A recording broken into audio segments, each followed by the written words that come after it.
Thank you for listening to our mystery audiobook channel. Please subscribe if you have not done so already, so you are notified of new releases weekly. And now, for the feature presentation, Death at Elmwick Hall. Chapter 1. The Invitation to Elmwick. It was a foggy and misty day in London, the kind of cold that felt like it seeped into your bones. Inside Scotland Yard, the fire in Inspector Price's hearth cracked wearily against the chill. Price, a man of precise habits and a face carved by stern logic, sat reviewing a dossier on a burglary in Whitechapel when the knock came. "Come in," he said. Constable Bennet entered, slightly winded and holding an envelope of fine ivory paper sealed with an elaborate crimson wax crest. "This arrived for you by courier, sir, marked private." Price accepted it silently. His eyes narrowed at the seal. 2 rearing stags flanking a clock tower. He retrieved his letter opener and slit the envelope with a single motion.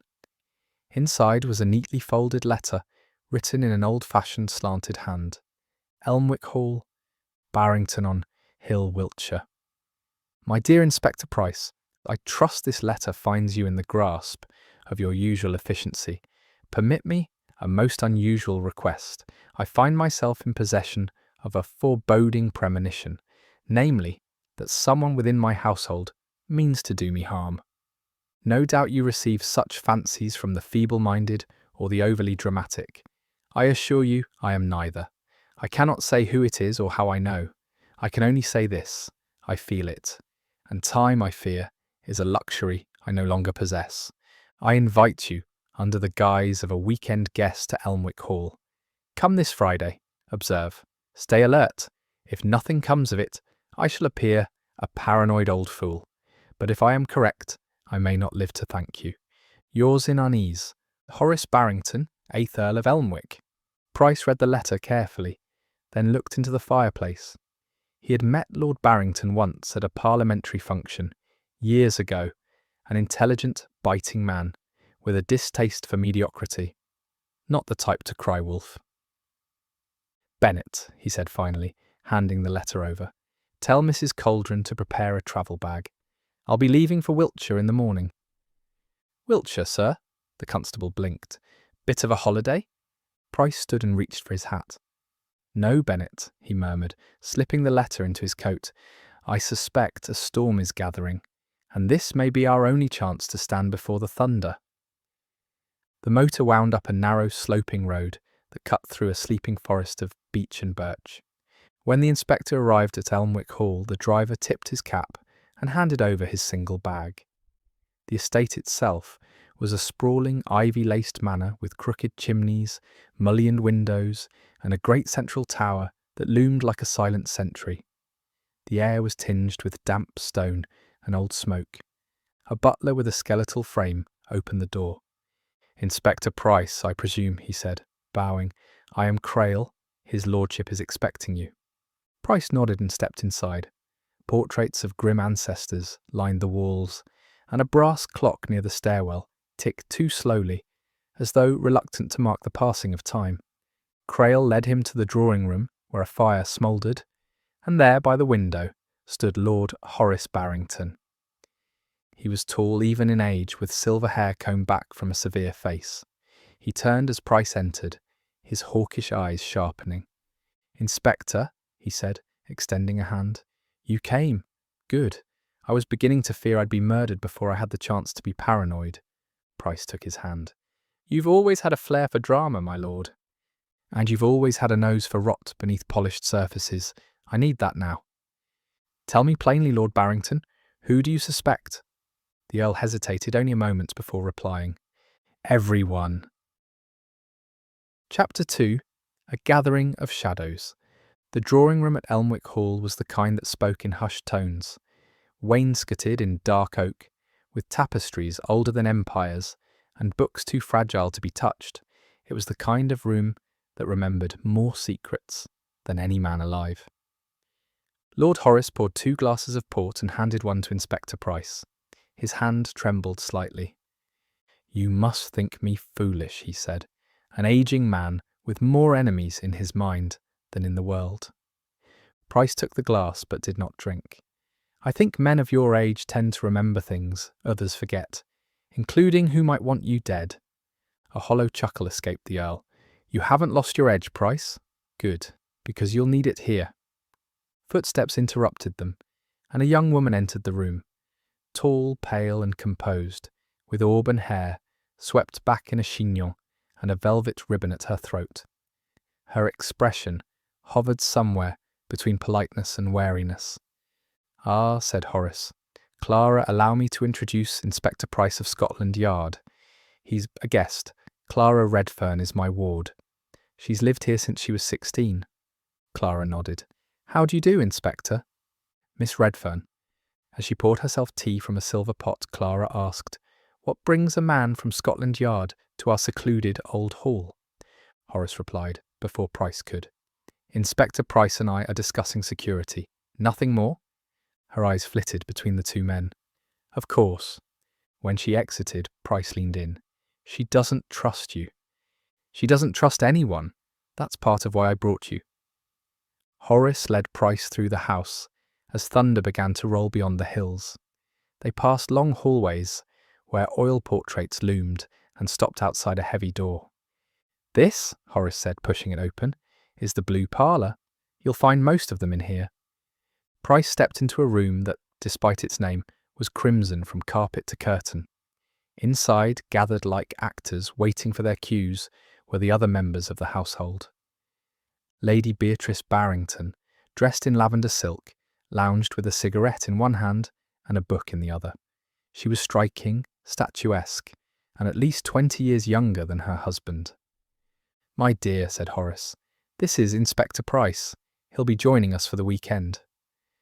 "A policeman?" she said, smiling without warmth. "How exciting. Are you here to monitor our table manners?" Seated near the hearth was James Barrington, Horace's only son from his late first marriage. His brown hair was tousled, and a flask peeked from the inside of his jacket. He barely looked up from his glass. "There's always trouble when father starts inviting yard men," he muttered. Dr. Ambrose Fenn, the family physician, was standing by the sideboard fixing a drink. He was wiry and pale, with hands that trembled when he thought no one was looking. "Inspector," he said smoothly. "A pleasure. I do hope no one's ill." And finally, in the corner, a small man with a receding hairline and pince-nez spectacles looked up from a chessboard. Mr. Lyle Carraway, the family solicitor.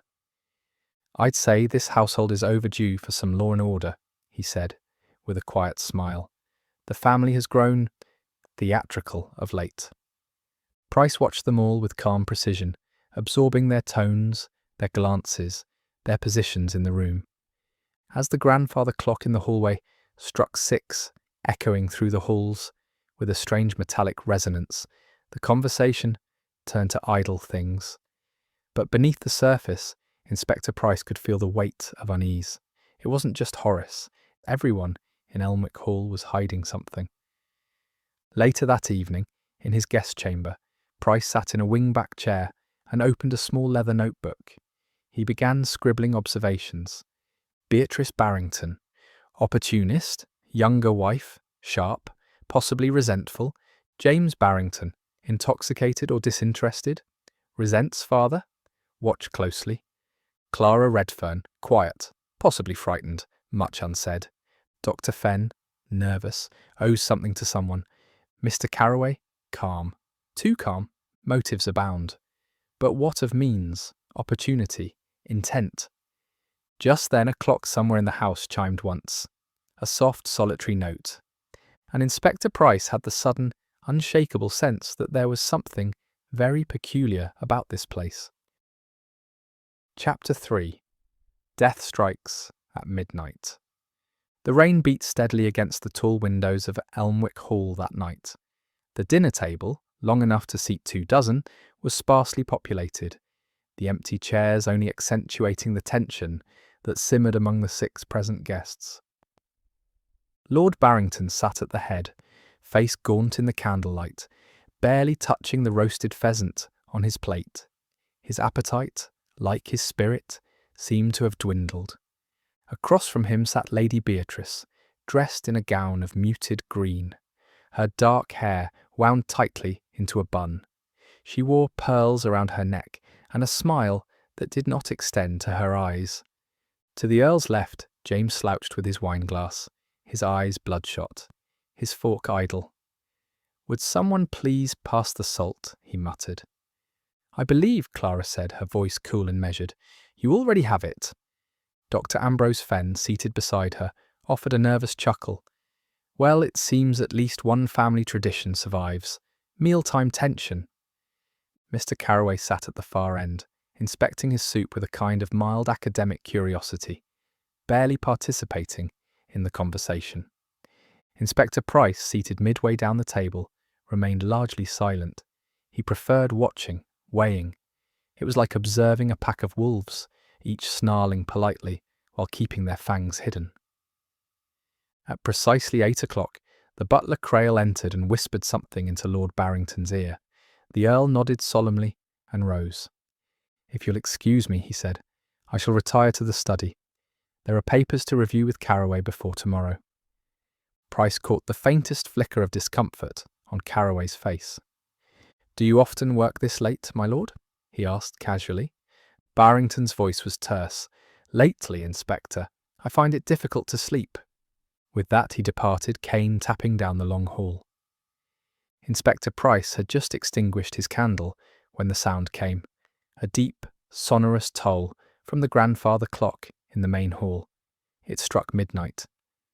But then something odd. 1, 2, 3. The chimes echoed. Price sat up.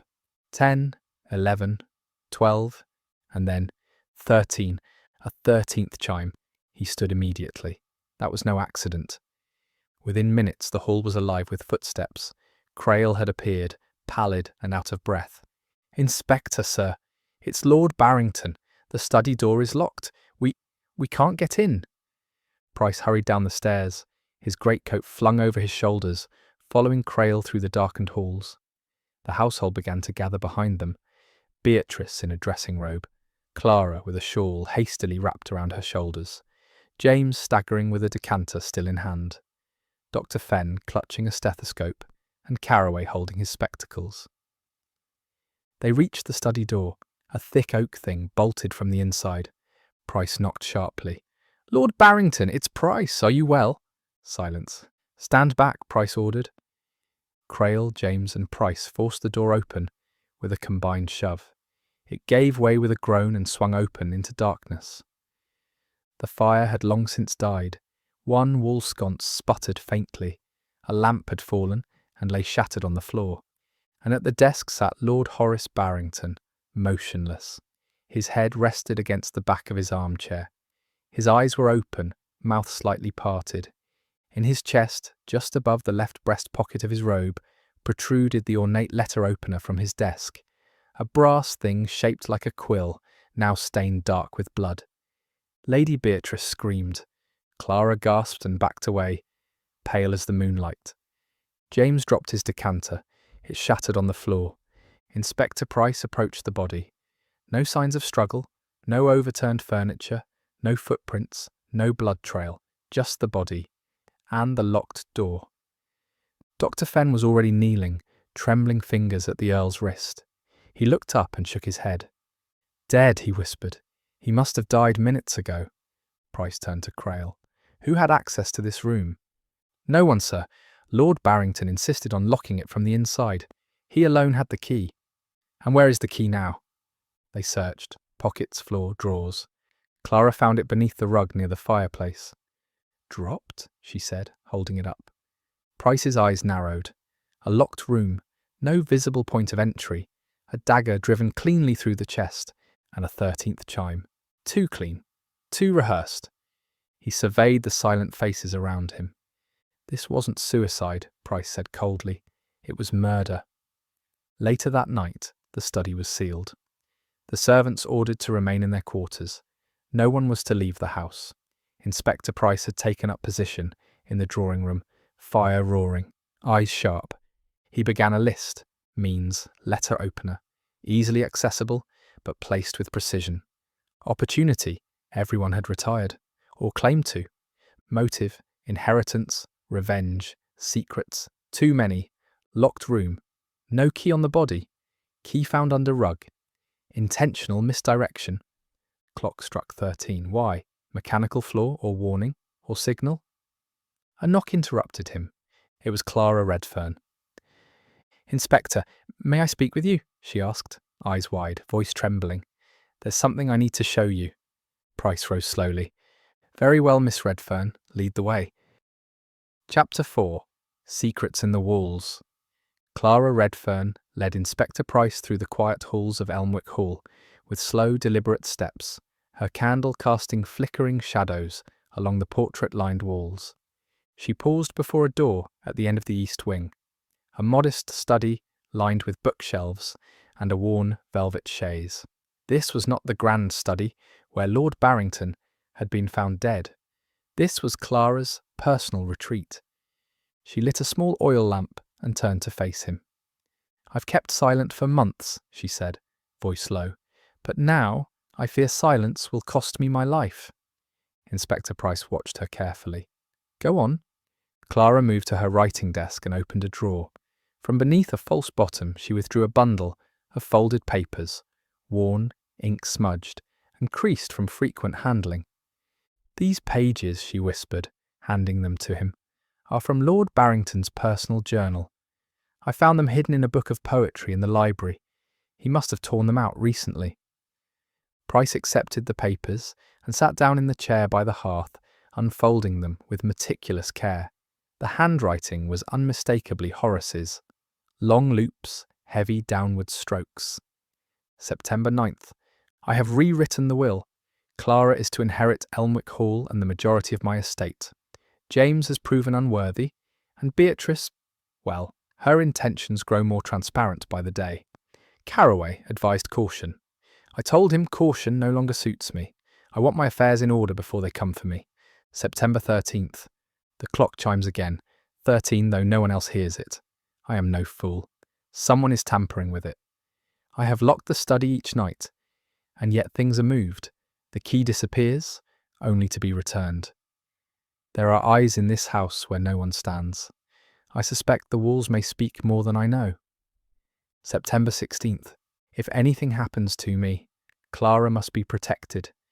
She is the only one not feeding from the poisoned trough. I've hidden the second copy of the new will behind the bastion panel. Let them kill me if they must, but the truth will not die with me. Price looked up sharply. The bastion panel? Clara nodded. I'd never heard of it either. I searched for hours. Then I remembered something. Years ago, Lord Barrington gave me a tour of the library. He pointed to a painting of the Battle of Bastion Hill and said, "There lies one of the last honest doors in this house." I thought he meant it metaphorically. Until now. Inspector Price stood. "Show me." The library, just past 2 a.m.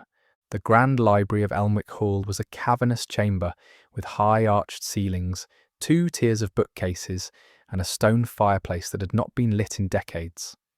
A scent of dust and old vellum permeated the air. Clara led him to the south wall, where a painting of a battlefield, armoured knights on horseback, a red banner snapping in the wind, hung between 2 sconces. She reached up and pressed the hilt of the painted sword. There was a faint click. A panel of the wall slid back to reveal a narrow, darkened passage behind the shelves. "Good God," Price muttered. "A priest hole?" Clara shivered.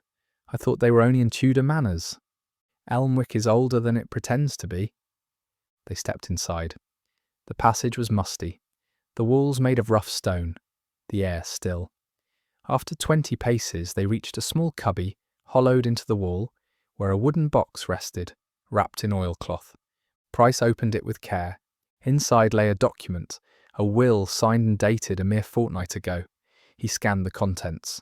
It clearly named Clara as the primary beneficiary of the estate, cutting out both Beatrice and James entirely. "Well," he said grimly, "there's your motive." Clara shook her head. "I didn't know. I swear it. I would have never." Price raised a hand. "I believe you, but someone else did know. And now I suspect Lord Barrington's death wasn't just about money. It was about this will never seeing daylight." He examined the corridor carefully. Dust and cobwebs hung undisturbed. Yet He crouched and touched a scuff mark on the floor. Fresh. Someone's used this passage recently. They returned to the main library. Price stepped out into the hall, where Crail stood like a ghost at the end of the corridor. "Sir," the butler said stiffly, "Mr. Carroway requests a word. He says it concerns the late Lord's legal affairs." Price's eyes narrowed. "Tell him I'll join him in 10 minutes. Crail hesitated. He also asked whether the will was found." Price offered no reaction. "Did he now?" Inspector's notes, 4 a.m. Price returned to his chamber and opened his case. He began scribbling furiously in his notebook. Revised will. Found in secret corridor. Clara sole beneficiary. Others disinherited. Barrington knew he would be killed. Clock chimes tampered with. Y13, signal, code, fresh scuff marks in passage. Recently used? Key question. Who knew about the Bastion panel? Carroway, too polished, has something to lose if truth emerges. James? Drunk but not stupid, no longer heir, desperate. Beatrice? Cold and controlled, no visible grief. Dr. Fenn? Nervous, possibly manipulated. He closed the notebook and poured himself a measure of brandy from the decanter. The house was like a giant game board. The pieces had been placed. The king had been taken. Now came the turn of the queen. Chapter 5. The Whispering Clock. The grandfather clock stood just beyond the vestibule of Elmwick Hall, facing the grand staircase. Its tall mahogany frame was carved with hunting scenes and a vine motif, and the glass window revealed ornate brass hands and the slow swing of the pendulum beneath. At a glance, it was simply a magnificent relic of another era. But to Inspector Price, it had become a suspect. After breakfast, an awkward, silent affair, marked by red-rimmed eyes and untouched plates, Price waited for the household to disperse before approaching the clock. He examined it carefully, lifting the glass pane and noting the winding key still in its side. A faint scent of oil hung in the air. "Peculiar," he muttered. Clocks like this did not toll 13 unless forced. Either someone had tampered with the internal mechanism or replaced it entirely. He turned to Crail, who had just stepped into the corridor with a tray of toast and marmalade. "Crail," said Price, "who is responsible for winding the clock?" "That would be Hargreaves, sir, the house steward, though he only comes twice a week." "Where is he now?" "He left Tuesday afternoon, sir, due to return tomorrow." Perfect timing, Price thought grimly. The chimes had gone rogue on Thursday night, the night Lord Barrington died. Is there anyone else in the house with knowledge of the clock's workings? Crail hesitated. His lordship himself often insisted on adjusting it. He was rather particular, especially these last few weeks. Wouldn't even let me dust it. Why? He believed someone had been tampering with it, said it spoke to him differently. Price crouched, inspecting the base. His fingers brushed something beneath the wooden footing, a tiny coil of copper wire. He gently extracted it. It wasn't part of the clock. It was modern, thin, precisely wound. Not a clockwork device, Price realised. An electrical trigger. Later that morning, Price journeyed to the village of Barrington on Hill. He located Mr. Wallace Titherley, the clockmaker, whose brass plaque still hung crookedly over his dusty storefront. Titherley was a stooped man with tufts of white hair and spectacles thick enough to see through lies. "Elmwick Hall's clock," he said, puffing a pipe. "Ah, yes, I serviced it about 6 years ago. Beautiful mechanism. Built in Paris, 1802. Chimes only 12. No variation. Could anyone alter it to chime 13? Only if they were mad or wanted to frighten someone." Price laid the copper wire on the workbench. Titherley frowned. "Not mine, that's electrical." He adjusted his spectacles. "You see the soldering mark there? Someone's wired a remote trip to the hammer. This isn't just a chime, it's a message." Price returned to the estate before noon. As he crossed the threshold, the sound of raised voices drew him toward the drawing room. "And I will not be questioned like a criminal," Lady Beatrice shouted. "You are a suspect," Clara snapped, standing with her arms folded. Don't pretend you mourn him, Mr. Carroway intervened. Enough, please. This isn't a courtroom. Perhaps it should be, said James, darkly from the corner, holding a snifter of brandy. It's what father would have wanted. Price entered just as Beatrice turned on her heel. Inspector, she said coolly, do tell me, have you uncovered any more whispers in the wallpaper, or are we now interrogating household clocks? I've uncovered enough, Price said. The chimes last night were engineered. An electrical trigger was placed inside the mechanism. Someone in this house used that signal to coordinate the moment of Lord Barrington's death. The room fell still. Are you suggesting, Carroway said slowly, that the clock was used to time the murder? Yes, Price replied, or to distract the household. Either way, it's no coincidence. Dr. Fenn swallowed hard. Dear God, Lady Beatrice looked amused. Well, how marvellously theatrical. Not theatrical, Lady Barrington, Price said quietly. Precise, cold, and rehearsed. He turned to James. Where were you between 11 and midnight? James blinked. I was in the study. All eyes turned. With father? Clara asked, voice tight. James sat straighter. Number, the smaller study. My own. I drank half a bottle of Glenarm, then passed out in the armchair. Alone. If that's not alibi enough, blame the brandy. And you, Mr. Carroway? Price continued. Carroway cleared his throat. In the library, reviewing some of Lord Barrington's ledgers. I'd assumed we'd meet later to sign something. He was vague earlier in the evening. Did he tell you he'd changed the will? Price asked suddenly. Carroway paled. No, he said slowly. He didn't. Price observed his reaction carefully. Too careful. Too measured. Carroway was hiding something. He moved to Clara next. Last night, after we found the body, you said you'd gone upstairs to fetch a shawl. Yes, she replied. Then I heard shouting. Crail calling for help. And Lady Beatrice? Beatrice smiled thinly. I was in the music room, playing Debussy. Ask Crail. He walked past me at least twice. Price nodded, then said, One final thing. Does anyone recognise this? He held up the coil of copper wire. Silence. Then Clara stepped forward. That looks like the same wire Lord Barrington kept in his drawer.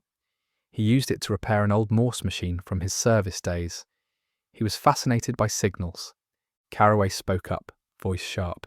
He did have an obsession with codes and war tricks. Perhaps the 13th chime was something he arranged. To what end? Price asked, eyes narrowing. To startle us, or perhaps he knew his time was near and wanted to mark it. Or, Price replied coolly, perhaps he was warning us. After dinner that evening, Price revisited the late Lord Barrington's study, sealed since the night of the murder. The air within still held the scent of blood and firewood. He examined the desk, moving methodically. In a drawer, he found the Morse code machine Clara had mentioned, dismantled, dusty, but recently handled. Beneath it, a small slip of paper, handwritten. If I die tonight, let the chimes speak for me. Price stared at the words. Not a warning, an accusation. He turned suddenly. The grandfather clock stood just beyond the doorway, and for the briefest moment, as he stared into its face, he thought he heard it whisper. But it wasn't a sound. It was a realization. The killer had staged a locked room mystery, but they'd forgotten one thing. Clocks don't lie, people do. Chapter 6, The Last Testament. Inspector Price had barely slept. His notebook had grown thick with scribbles, cross-references, and diagrams of the estate. One item stood at the centre of every theory: the will. That single document, hidden behind the bastion panel, was not merely a motive, it was a catalyst. At 10 o'clock sharp, Inspector Price assembled the entire household in the drawing room. Clara sat rigidly upright on the velvet settee, pale but composed. James stood by the decanter table, though the brandy inside remained untouched for once. Lady Beatrice reclined with theatrical grace by the fireplace, gloved fingers toying with a cameo brooch. Dr. Fenn was pacing slightly, muttering, and Mr. Carroway perched on the edge of a chair, like a man prepared to bolt. Price stood before the hearth, the folded will in his hand. "This," he said, "is Lord Barrington's most recent testament, signed and witnessed 12 days before his death. In it, he names Miss Clara Redfern as the sole heir to Elmwick Hall and the bulk of his estate. His son James is left a small annuity. Lady Beatrice receives a pension. Mr. Carraway is to serve as executor." He let the words hang. James blinked. What? Beatrice's nostrils flared. "That's preposterous. He changed it? Behind our backs?"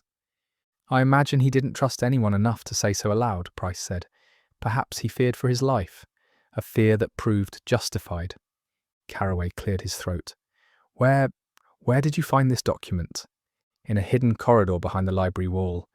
Lord Barrington hid it well, but not well enough to keep it from someone else." He turned slowly, to face each of them. This was not a murder of passion. It was a murder of preparation. The killer not only planned it, they rehearsed it. The tampering of the grandfather clock, the choice of weapon, the manipulation of the room, the removal and later replacement of the key. Dr. Fenn shifted uncomfortably. "But who could have done all that, without being seen?" "Someone with access, someone who knew the layout of the house, the location of the passageways, and the Earl's habits. Someone who needed this will never to surface." He looked directly at Carraway. "Or someone who stood to lose everything if it did."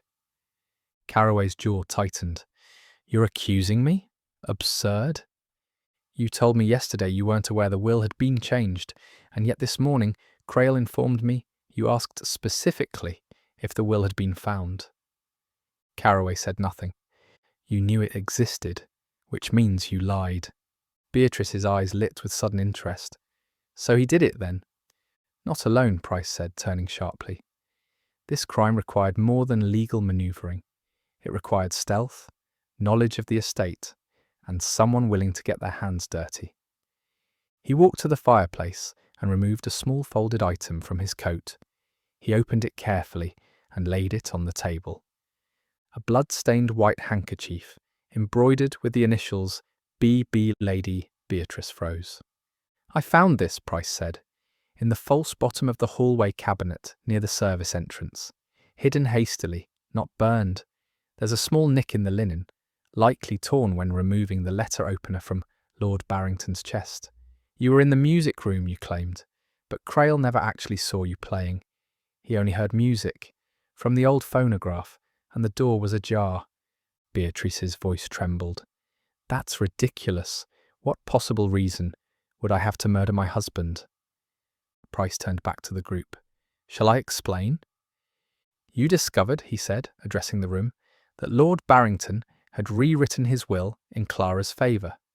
You, Lady Beatrice, and you, Mr. Carraway, were both aware of the change.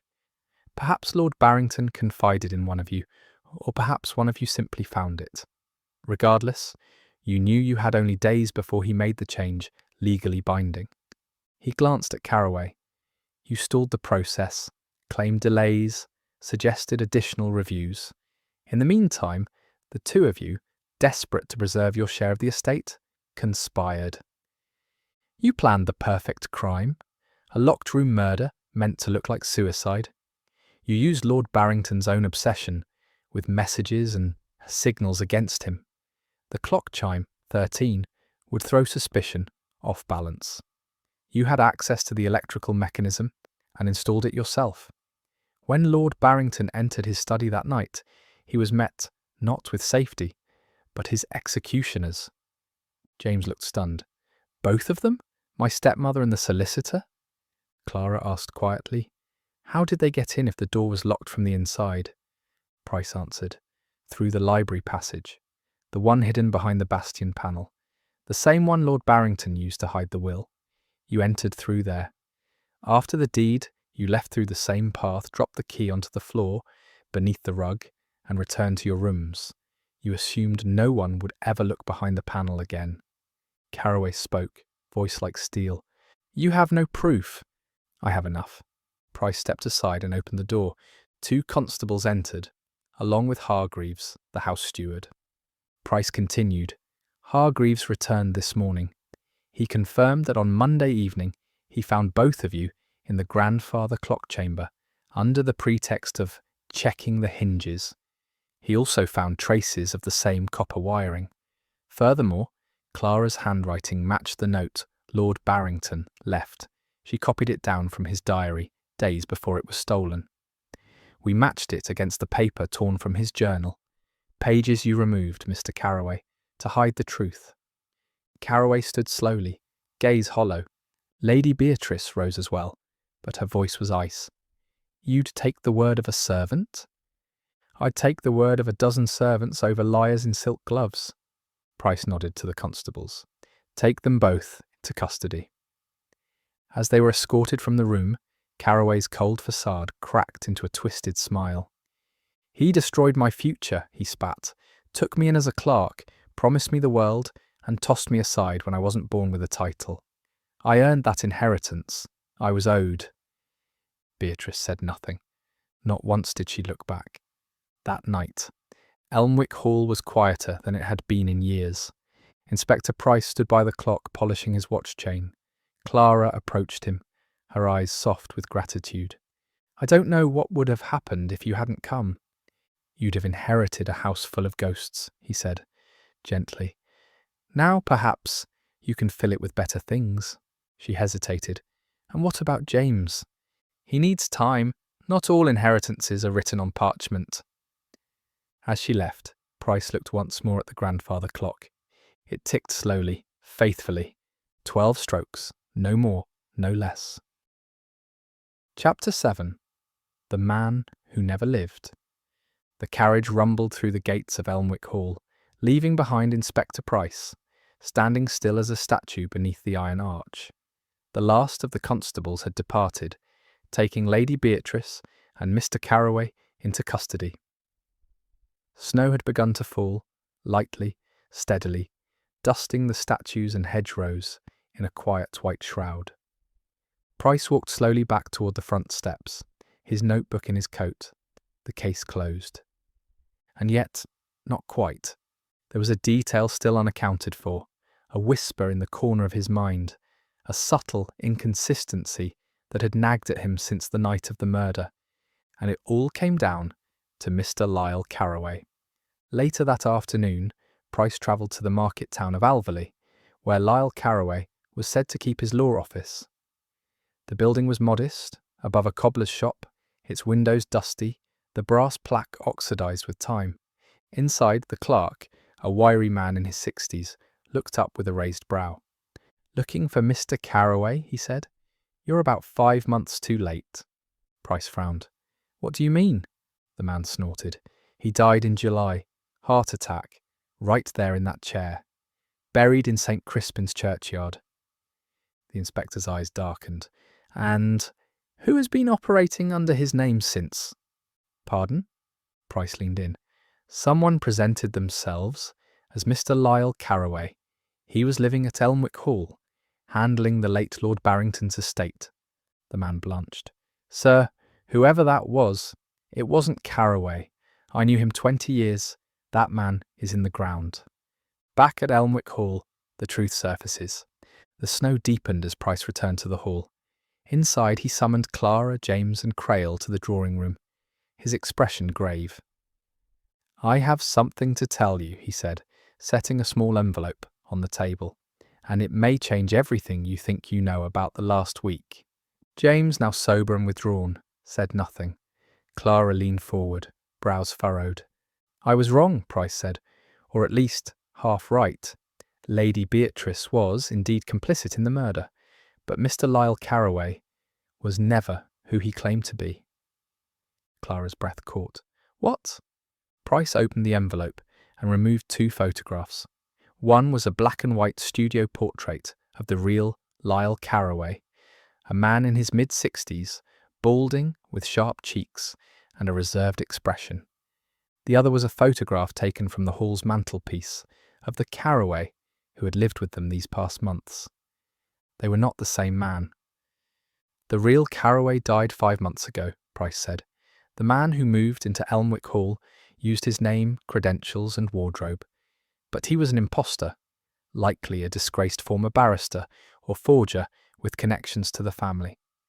I suspect he approached Lady Beatrice shortly after learning of the will revision and convinced her to act in concert. James whispered. Then who was he? That, Price replied, is the most disturbing part. I don't yet know, but we will find out. Cross-reference prison records.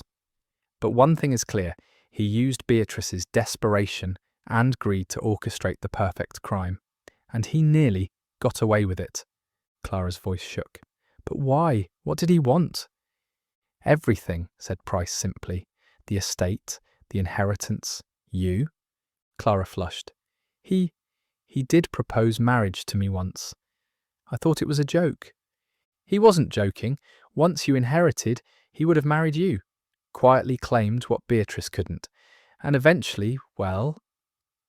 The implication hung in the air. James finally spoke, and Beatrice never knew. She believed he was Caraway, that he was doing this for both of them. But when he tampered with the will and arranged for your father's death, he altered a copy for his gain, not hers. He forged a codicil, placing himself as co-executor. I found it hidden in the wall, safe, unsigned. Likely to be used later, once Clara became legally dependent on him. Crail, who had said little throughout the case, now murmured, "The Earl always said the greatest danger came not from strangers, but from the masks we let into our homes." 1 week later, the final note. Inspector Price returned to London and submitted his report to the Crown Prosecutor's office. Lady Beatrice awaited trial.